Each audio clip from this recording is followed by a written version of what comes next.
Hi, my name is William Martin, and I'm the Director of the Drug Policy Program at the Rice University's Baker Institute for Public Policy. It offends me for our state, which I care for very much, despite the way it embarrasses me sometimes. It offends me to have ineffective, harmful, irrational public policy. I think it was interesting to be living at that in the 1960s when it seemed like everything not nailed down was coming loose. And things were changing so much, the Vietnam War, the sex, drugs, and rock and roll. But for me personally, the main issue was race. Looking at it very carefully, and I also taught criminology for 35 years, it's quite clear that the justice system is balanced against, or is imbalanced to the detriment of minorities, and particularly African Americans.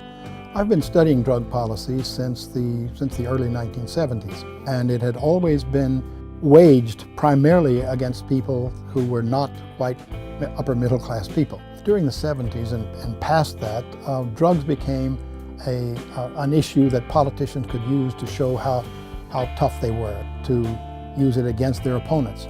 Being soft on drugs, being soft on crime could be used as a cudgel against opponents, and certainly it was done that way and continues to be done that way. We've had 100 years of anti-drug propaganda.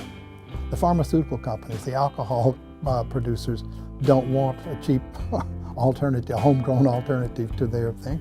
There are the law enforcement agencies, the DEA, the FBI, the Border Patrol, the ICE. That's their whole purpose for living. Of course, the local police and sheriff's department, all of them have as part of their budgets dealing with this. The violence that grows out of a lot of this has to do with the prohibition against it, the illegality against it. It's important to see drugs as a global commodity. If there's a demand for it, it's going to be supplied, and if it's illegal, it's going to be supplied by people who don't mind breaking the law. Dealing with drugs through a regulated system is always going to be safer than leaving that in the hands of criminals. Drug dealers don't ask kids for their IDs. A legal dispensary is not going to want to sell a kid, 16, 17-year-old kid, marijuana and lose his license any more than a liquor store wants to do that. People who think that we can have prohibition works, that we can have a strong, better society by enforcing drug laws harshly, let's look at what we have. What we have is some of the harshest penalties in the world, and it has done very little to change the drug use.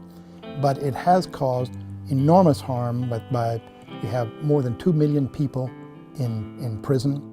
A great deal of that has to do with the color of their skin, their ethnicity. They understand that. They resent it.